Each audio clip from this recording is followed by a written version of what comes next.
5월달 마지막 날, 이 마지막이라는 단어가 별로 좋지는 않죠?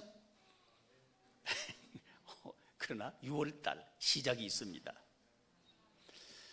참 세월이 빠르게 흐르는 것 같습니다. 올해를 시작하면서 코로나19라고 하는 전혀 경험해보지 못한 새로운 상황 속에서 우리는 한 해를 시작했습니다. 많이들 두려워했고 또 끊어진 점이 참 많고 또 아픈 점이 참 많이 드러난 때이기도 합니다. 물론 교회도 그렇습니다. 많은 성도들이 교회를 나오지 못하고 있고 또는 나오지 않고 있고 또 교회 행사들이 거의 중단됐고 명맥만 유지하는 그런 상황인 것 같습니다. 이런 상황에서 우리 교회도 올해를 2020년을 시작했습니다. 그런데 하나님께서는 우리에게 이런 이야기를 하게 했습니다. 기회입니다. 기회입니다. 새롭게 시작할 기회입니다. 이 말씀을 하나님께서는 우리 지체들과 함께 나누도록 하셨습니다. 우리 예수 한 몸 이 사역 연합에 표가 있습니다. 그게 뭐냐 하면 살리는 것은 숫자가 아니고 재정이 아니고 예수 생명이라고 하는 가치입니다. 이게 우리 예수 한 몸 사역 연합의 표입니다. 살리는 것은 숫자가 아닙니다. 살리는 것은 돈도 아닙니다. 살리는 것은 가치입니다. 하는 이 이야기를 우리는 처음부터 해오고 있었습니다. 코로나19를 맞이하면서 대부분의 교회들 숫자를 자랑하는 대부분의 교회들의 숫자는 급락했습니다. 그리고 교회에 더 이상 나오지 않는 것이 편안해졌습니다. 그전에는 교회 나오지 않으면 약간 조금 게림직했습니다. 그런데 인터넷 예배라고 하는 그 안식처를 제공받았습니다. 그때부터는 좀 교회 안 가는 게 편안해졌습니다. 마치 어떤 허락이라도 받은 것처럼 조금씩 적응하기 시작했습니다. 제가 이미 소개해드린 것 같은데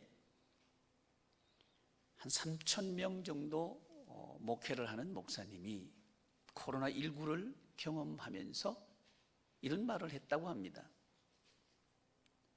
30명만 나와 함께 사역을 같이 할 수 있는 사람이 있으면 참 좋겠다. 그 얘기를 했다고 합니다. 무슨 얘기일까요? 성도다운 성도가 없구나 하는 것을 본인이 깨달았다는 얘기가 되겠죠.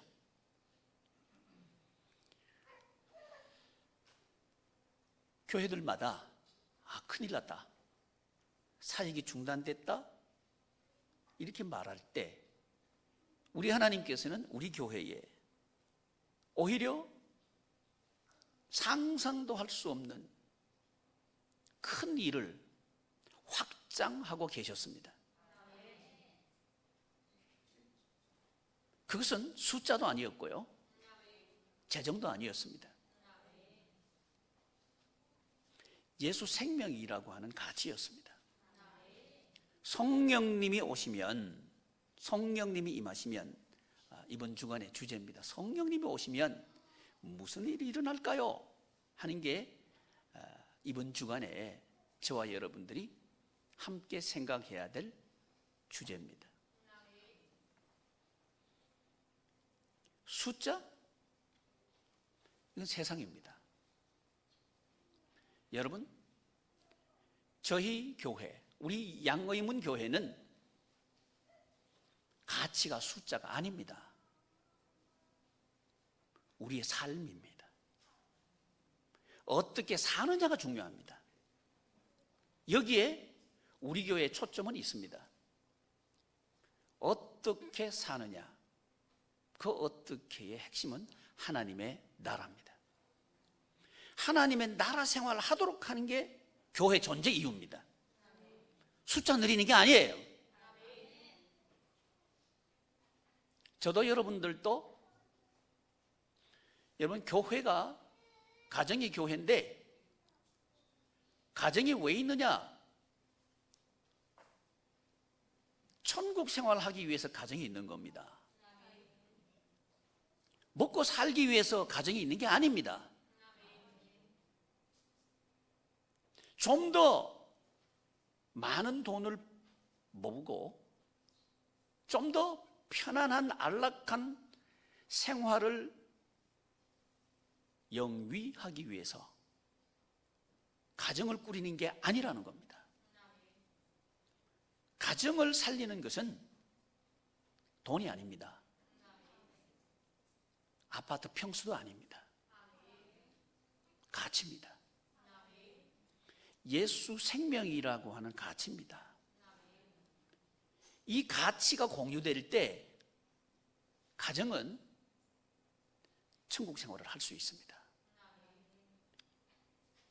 이게 가정이 있어야 되는 이유입니다. 여러분은 왜 태어나셨나요? 태어나 보니까, 내가 눈 떠보니까 태어났대요. 그러지 말고 생각해 보자고요. 나는 왜 살아야 하는가 하는 얘기죠. 여러분, 사는 이유가 뭡니까? 성경은 이렇게 말씀합니다. 하나님의 나라 생활을 하기 위해서 내가 너를 이 세상에 보내었다. 하나님은 그렇게 말씀합니다. 저와 여러분들이 살아가는 목적이 하나님의 나라 생활이라고 하는 겁니다. 하나님의 나라 생활은 가치, 어떤 가치라고요? 예수 생명이라고 하는 가치입니다. 예수님이 내 생명, 이게 우리의 가치가 될 때 우리는 비로소 하나님의 나라 생활을 할 수 있는 개인이 된다는 얘기입니다. 우리는 지난 5달 동안 성령님이 일하시는 것을 보아왔습니다. 성령님이 어떻게 일을 하시는가 하는 것을 우리는 경험해 왔습니다. 이 놀라운 경험이 저와 여러분들의 자산이 되기를 원합니다. 제가 예수 한 몸 가족 학교의 한 적극적인 일원이 되어서 참여하고 있는 어떤 지체의 발제를 제가 읽어보았습니다. 이런 대목이 제 가슴에 들어왔습니다. 이제 다시는 돌아갈 수 없는 길을 걸었습니다. 다시는 돌아갈 수 없는, 그 뭔 얘기냐면 그 자녀가 초등학생인데 학교 보내지 않겠다는 이야기를 학교에다 했다는 겁니다. 저도 놀랐어요. 하나님께서 이렇게 일하시는가? 저도 깜짝 놀랐습니다. 그리고 학교에서 선생님이 가정 방문을 했고 이것저것을 물었고 상담을 했다는 겁니다. 그 모든 과정을 거치면서 하는 얘기가 이겁니다. 이제는 돌아갈 수 없습니다 하는 이야기를 제가 보았습니다. 제가 한 가지 여쭤보겠습니다. 여러분, 여러분의 인생은 돌아갈 수 있나요? 지금까지 살아온 것, 어떻게 살아왔던지 간에 돌아갈 수 있습니까? 돌아갈 수 없을 겁니다. 그런데 왜? 우리는 예수 한 몸 가족 학교를 머리에 떠올리면서 다시는 돌아갈 수 없습니다, 이런 이야기를 새삼스럽게 해야 할까요? 이 점입니다. 이 부분을 우리는 생각해 보자는 겁니다. 성령님이 오시면 내 인생이 어떻게 될까 하는, 성령님이 오시면 이 질문에 대해서 구체적으로 대답하기 전에 성령님이 오시지 않는다면 그러면 돌아갈 수 있느냐? 이걸 묻고 싶은 거죠. 세상 사람들, 성령님 모르는 세상 사람들 돌아갈 수 있나요? 아니요. 돌아갈 수 없습니다. 인생은 태어났으면 돌아갈 수 없습니다. 태어나는 것도 태어나고 싶다고 해서 태어나는 것 아니고요. 살아온 것 되돌릴 수 없고요. 죽고 싶다고 해서 죽을 수 있는 게 아닙니다. 그런데 왜 우리는 IFS, 이 예수 한 몸 가족 학교를 말하면서 이제는 돌아갈 수 없는 길을 가고 있습니다, 왜 이렇게 말해야 할까요? 하는 점입니다. 여러분, 돌아가면 뭐가 있죠? 이걸 물어보자는 거죠. 돌아갈 수 있다면, 가정을 해서 말이죠, 돌아갈 수 있다면 어디로 돌아가고 싶다는 겁니까? 돌아가면 여러분 무엇을 만날 수 있다고 여깁니까? 직장 생활하는 남성 여러분, 그리고 사업하는 남성 여러분, 여러분의 사업은, 여러분의 직장 생활은 돌아갈 수 있습니까? 없을 겁니다. 근데 우리는 착각하고 있다는 거죠. 다시 되돌릴 수 있다고 착각하는 것 같습니다.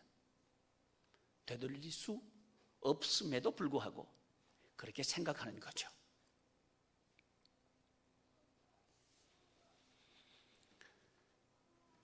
인생은 되돌릴 수 있는 게 아닙니다. 결혼한 거 되돌릴 수 있나요? 되돌릴 수 없습니다. 우리는 착각하는 거죠. 되돌릴 수 있을 거라고 착각하는 거죠. 우리는 되돌릴 수 없는 길을 이미 걸어왔습니다. 여기서 우리는 성령님이 오시면 어떻게 되는가 하는 이 질문 앞에 비로소 설 수 있습니다. 성령님이 오시면 첫째, 새롭게 시작할 수 있습니다. 과거로 다시 돌아갈 수 있다 한다 할지라도, 갈 수도 없지만 그 돌아간 그곳은 여전히 사망입니다. 벗어날 수 없을 겁니다. 우리 아이들을 교육을 한다 할 때 이 세상의 교육, 그 교육대로 우리가 우리 아이들을 맡겨놓았을 때 우리 아이들이 만들어지는 것, 그것은 바로 여러분들입니다. 그건 답이에요. 교육은 사람을 만듭니다.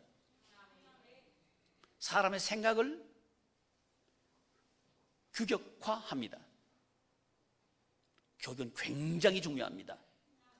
그런데 이 세상 교육의 핵심은 소유입니다. 여러분, 이미 상식이 됐는데요, 부모님들이 자녀에게 유산 물려주지 않는 건 이미 상식이 됐죠. 왜 물려주지 않을까요? 이유가 뭘까요? 유산만 물려받고 대접을 못 받으니까 그런 거 아닌가요? 얼마나 슬픕니까? 그런 슬픈 결과를 마주하려고 자식 낳았고 공부시켰고 살았습니까? 이 질문 앞에 우리는 서야 하는 겁니다. 공공연히 물려주지 마라 그러는 거예요. 얼마나 슬픈 얘기입니까? 물려줄 것이 있어도 말입니다. 이것이 소유를 중심으로 한 세상의 프레임입니다. 나 돌아갈 수 있어. 그러면 거리 돌아가겠다는 얘기예요. 제 같으면 돌아가지 않을 겁니다. 왜? 그런 꼴 당하는 게 싫으니까요. 하나님의 나라 교육은 하나 되게 하는 프레임을 세워줍니다. 지난 5개월 동안 특별히 요 근자에 우리 하나님께서는 이 위대한 일을 시작하셨습니다.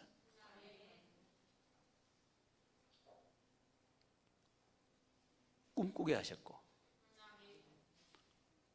꿈을 향해서 한 걸음 내딛게 하셨고 그리고 그 꿈을 이루실 겁니다. 우리 예수한번 목사님들에게 제가 이 사실을 이야기했습니다. 그 목사님들의 반응도 저와 별로 다르지 않았습니다. 놀란 눈치가 확연했어요. 그러나 여러분, 저는 우리 지체들을 보면서 제가 목회하면서요, 우리 지체들에게 힘을 딱 받은 건 이번 처음입니다. 이분들 내 말을 알아듣네? 나보다 앞서갈 줄 아네? 하는 생각을 한 건 이번이 딱 처음입니다. 목장 사역도 내가 끌고 가야 따라왔고요. 그것도 겨우겨우 따라왔어요. 근데 학교에 대해서는 저는 한 기간을 짧게는 5년, 길게는 10년 뒤의 일로 봤습니다. 영유아는 할 수 있겠다. 바로. 왜? 데미지가 없으니까. 근데 유초등은 좀 뒤의 일이겠다. 이게 생각했습니다. 그런데 우리 지지들이 먼저 가더라는 거예요. 그걸 보면서 하나님이 하시는구나. 자, 그렇게 확신할 수 있었습니다. 그 현상을 제가 보면서 몇 가지를 진단할 수 있었습니다. 우리 교우들뿐만 아니라 지금 학령기에 있는 부모들의 공교육을 대하는 상실감이 크구나 하는 것을 제가 짐작할 수 있었습니다. 더 이상 기대할 게 없다. 이게 이만큼 높아졌구나 하는 것을 제가 이해할 수 있었습니다. 그럼에도 불구하고 불안한 건 또한 사실이죠. 돌아갈 수 이젠 없습니다 하는 이 말 속에 묻어있는 그 감정을 저는 읽을 수가 있었습니다. 불안하겠죠. 그래, 그럴 수 있겠다. 그럼에도 불구하고 이 길을 간다? 이 부분에서 제가 일생을 하나님에게 걸었던 저와 길을 같이 가겠다는 얘기구나 하는 것으로 저는 이해할 수가 있었습니다. 하나님, 우리 아이들을 세계 최고로 길러주세요. 분열시키는 교육에서 연합하는 교육 하게 하신 것 감사합니다. 먼저 가족이 하나 되게 하는 교육, 성도와 목회자가 하나 되게 하는 교육, 사람과 사람을 하나 되게 하는 멋진 교육, 이 리더들이 우리 예수 한 몸 가족 학교를 통해서 우리 아이들이 그 주도자가 되게 해 주시옵소서. 기도할 수 있었습니다. 왜 이 기대를 가지고 기도할 수 있느냐 하면 제게 일하신 그분의 이름을 저는 압니다. 하나님이 일하신다. 여러분, 인생 말이죠, 하나님이 일하시면 됩니다. 노력한다고 되는 거 아니요, 준비한다고 되는 것도 아니요, 하나님이 일하시면 된다 하는 것을 저는 20대 처음 목회를 시작했을 때부터 지금까지 일관되게 경험해온 하나님의 일하심입니다. 이 건자에 일어난 일도 저는 하나님이 이렇게 하시는구나 하는 것을 저는 경험한 거죠. 그 경험의 핵심은 뭐냐 하면, 여러분, 이 사도행전, 제가 봉독해드린 이 본문의 주제는 증인입니다. 증인. 성령님이 오시면 증인된다 하는 말씀을 하고 있는 거예요. 둘 중에 하나입니다. 예수 그리스도의 증인으로 살아가든지, 아니면 이 세상 사람들처럼 사망에 속해서 살아가든지, 둘 중에 하나입니다. 근데 성령님이 오시면 우리는 예수님의 증인으로 살게 된다는 거죠. 예수님은 어떤 분이냐 하면 십자가에 처형당하신 분입니다. 끝난 것 같았습니다. 십자가 처형은 다른 말로 하겠습니다. 목숨까지 우리를 위해서 주신 거죠. 이 십자가입니다. 나누는 인생이죠. 목숨까지 나누는 인생을 산 거죠. 그랬을 때 성부 하나님은 성자 하나님을 부활시킵니다. 다시 살리십니다. 이게 그분의 이름이에요. 이것이 사실이라는 거죠. 이 사실에 대해서는 유대 역사학자가 기록하고 있고, 성경에서 기록하고 있고, 성경학자가 기록하고 있고, 예수님을 믿는 역사가도 기록하고 있습니다. 그러므로 이것은 허구가 아니고 팩트입니다. 사실이라는 거죠. 이 사실에 대해서 증인으로 산다. 누가 오시면? 성령님이 오시면. 성령님이 오시면 예수님처럼 살게 한다는 거죠. 예수님이 하신 일이 뭐냐 하면 주시는 거예요. 생명까지 주시는 거예요. 매우 오래 썩습니다. 세상의 가치로 볼 때 바보스럽습니다. 왜 재산을 줘야 돼요? 그런데 사도행전 2장에 보면 성령님이 오시고 나니까 사람들의 생각이 이렇게 바뀌었습니다. 아무도 자기 것을 자기 것이라고 하는 사람이 없더라. 자기 것을 팔아서 공유하더라. 함께 더불어 살아가더라. 그 즐거움이 있더라. 이것을 보고 믿지 않는 사람들이 칭송하더라. 그래서 믿는 사람들이 많이 늘어나더라. 이게 사도행전 2장이에요. 성령님이 오시면 이렇게 산다는 거예요. 그게 뭐예요? 한 알의 밀알이 되어서 나누면 그렇게 된다는 거예요. 우리 하나님께서 특별히 5월 달에 우리 교회에 하라고 행하신 일이 있습니다. 그건 드리는 거예요. 여러분들은 저에게 우리 가정에 아파트를 주셨습니다. 저는 그 아파트를 예수 한 몸 동산에 드렸습니다. 이것이 하나님의 일입니다. 하나님께서는 그 드림을 통해서 예수 한 몸 동산을 시작하셨고요, 예수 한 몸 가족 학교를 시작하신 겁니다. 이 일을 통해서 우리 하나님께서는 우리가 증인으로 살아가는 즐거움이 뭔지를 알게 하시는 겁니다. 사랑하는 교회 여러분, 성령님이 오시면 우리 아이들을 이런 아이들로 기를 수 있게 합니다. 이게 IFS입니다.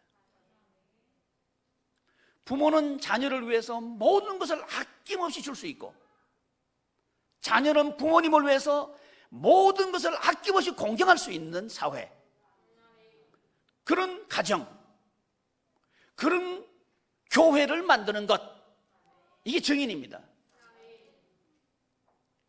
돌아갈 수 없는 게 훨씬 좋습니다. 말로 돌아가. 능력이 있다고? 능력이 있으면 뭐 할 거예요? 만날 싸우는데. 내가 능력이 있다, 네가 능력이 있다 그러면서 내가 재산 많다, 네가 재산 많다 맨날 싸울 텐데. 나는 안 돌아갈 것 같아. 돌아가지 마. 저도 안 돌아갈 겁니다. 아마 이 근자에 일어난 일에 대해서 흔쾌하게, 유쾌하게 이해하고 환영한 분들도 있겠지만, 목사님이 왜 저렇게 하실까? 약간 의구심을 가진 지체들도 없지 않아 있으리라 생각합니다. 그러나 우리 하나님께서는 제게 한 가지 꿈을 꾸게 하신 게 있습니다. 드리는 재미입니다. 그건 이미 전부터 경험하게 하신 거예요. 20대 초반에 광양교회에서 그 1200평 땅, 그 성도님들, 그 교회, 이걸 성도님들을 위해서 아무 조건 없이 드리게 하신 경험, 이 경험이 제게 있습니다. 그 기쁨이 제게 있습니다. 우리 가족이 증인이에요. 제가 없는 얘기하면 우리 가족들 다 앉아 있습니다. 아니요. 하나님은 결코 심는 것을 그냥 버리지 않습니다. 거두게 하셔요. 이게 십자가입니다. 심으면 십자가가 반드시 찾아옵니다. 환영이 찾아온다고요? 기대하지 마십시오. 어려움이 찾아올 겁니다. 그러나 그 어려움이 고통이 아닙니다. 그 안에 예수 그리스도의 희열이 있습니다. 주님이 나와 함께 하신다는 기쁨이 있습니다. 그게 인생이요. 내가 뭔가 돼야 되겠다. 되지도 않고 될 수도 없고 고통스러울 겁니다. 과정이. 그러나 성령님이 오시면 과정이 즐겁습니다. 또 미래가 기대가 됩니다. 실제적으로도 이루어집니다. 이게 우리 양해문 교회예요. 양해문 교회에 세계 지부를 세우는 것 아마 아무도 생각하지 않았을 겁니다. 그러나 하나님은 하셨습니다. 예수 한 몸 동산 30만 평 얘기했을 때 고지 들었던 사람이 아무도 없을 거예요. 우리 목사님 소천하고 난 뒤에 될까? 아마 그랬을 가능성이 높을 거예요. 그러나 여러분, 성령님이 오시면 하십니다. 하나님께서는 우리 아이들이, 우리 저 준규, 또 준규, 동규, 쟤들이요 최고 아이들이 될 거예요. 그런 교육을 시켜야 돼. 진솔이가요, 제가 시우하고 같이 있길래 진솔이 보고, 야 진솔아, 네 친구지? 그랬더니 아니 애기래. 내가 볼 때 친구인데. 그러면서 모자를 자랑하고 싶어서 자꾸 모자를 이렇게 하는 거예요. 그 아이들이 말이죠, 여러분, 소유를 많이 가지게 되는 교육을 받으면 소유 때문에 부모 버려버릴 거예요. 비참합니다, 여러분. 저는 우리 양희문 교회 아이들을 이런 아이들로 양육하는 걸 원치 않습니다. 우리 모두 하나가 돼서 우리 아이들이 잘하면 잘할수록 아낌없이 부모님을 위해서 공경할 수 있는 자녀들로 자라나는 교육이 필요합니다. 이게 하나님의 나라 교육입니다. 그래야 보람이 있을 거 아니에요? 자식 낳고 자식 기른 보람이 있을 거 아니에요? 그 시작했단 말이죠. IFS. 우리 목사님들한테 제가 얘기했습니다. 품성 세 분 목사님한테 먼저 얘기했어요. 과목이 세 가지 있는데 하나는 품성, 하나는 한몸, 하나는 사역, 세 가지인데 자원하세요. 그랬더니 다들 가만 계셔. 목사님이 그냥 시키세요 그러는 거예요. 시키기는 싫고요. 목사님들이 자원하세요 그랬어요. 그래서 제가 좀 설명을 좀 드렸습니다. 품성은 하나님의 품성, 고유한 품성이 있고 인간과 하나님이 공유하는 품성이 있습니다. 그 목사님은 다 아셔요. 그 품성이 좋아야 됩니다. 하나님의 품성을 닮은 그런 자녀들로 양육하는 게 목적입니다. 그랬더니 그거 어떻게 하냐는 거예요. 좀 설명을 드렸어요. 그랬더니 어떤 목사님이 그건 다른 목사님 하면 좋겠어요 그래요. 그래서 다른 목사님 보면서 목사님 이거 하실래요? 그랬더니 아니 그거 내가 할게요. 안 한다는 목사님이 자기가 하겠대. 그 인터셉트 자기 딱 가로채는 거예요. 가만 보니까 그게 더 쉽게 보였나 봐요. 목사님들 세 분한테 유초동 때는 성품을 집중적으로 교육할 겁니다. 중등 때는 하나 되게 하는 그 교육을 할 겁니다. 고등 때는 사역하는 걸 집중적으로 가르칠 거예요. 그리고 영유아 때는 품성과 하나 되게 하는 걸 가르칠 거예요. 그래서 지금 목사님들 5분이 섭외가 됐어요. 저는 성경 가르치고 그분들이 하시는 얘기가 있습니다. 이것 하나님께서 세계화시킬 것 같습니다. 누군가 시작을 해야 되는데 하나님께서 시작하게 하셨군요. 왜 그런지 아셔요? 그분들이 지금 가정들을 다 보고 있습니다. 공교육이 어떻게 돌아가고 있는지 다 아십니다. 그분들이 대안이 없다는 거예요. 그런데 부모가 자녀를 가르친다 이 시스템 이건 된다는 거예요. 제가 왜 이 말씀 드리느냐 하면 코로나19를 맞이해서 야 교회가 큰일 났다 할 때 우리는 기회다 그랬어요. 하나님은 그 말씀 그대로 우리에게 기회를 주셨습니다. 멋지게. 그리고 이 예수 한 몸 가족 학교가 대한민국 바꿀 거예요. 아멘. 무엇이? 그분의 일하심이. 가치가 말이죠. 돈이 아니요. 지금 양해문 교회가 여기까지 올 때 돈 가져온 게 아닙니다. 사역이 여기까지 오게 한 거지. 저는 우리 남성들에게 도전합니다. 여러분 사역하십시오. 그러면 새로워질 겁니다. 지금처럼 하면 전혀 바뀌지 않을 겁니다. 선택하십시오. 기대하는 것은 가치를 추구하십시오. 그러면 열매가 맺힐 겁니다. 성령님 오시면 새롭게 시작하게 하시고요. 성령님 오시면 열매 맺게 합니다. 성령님이 하시는 일은 사역하게 하는 일을 합니다. 우리가 지금까지 살펴봤던 사도행전 2장, 3장 성령님이 오시면 하시는 일을 우리는 살펴봤습니다. 그 일에 대해서 우리는 지금 구체적으로 마주하고 있는 겁니다. 태어나서부터 교육하는 것, 그리고 이 아이들을 교육하는 과정에 있는 부모들이 하나님의 축복으로 사는 것, 여기까지 우리 한 거예요.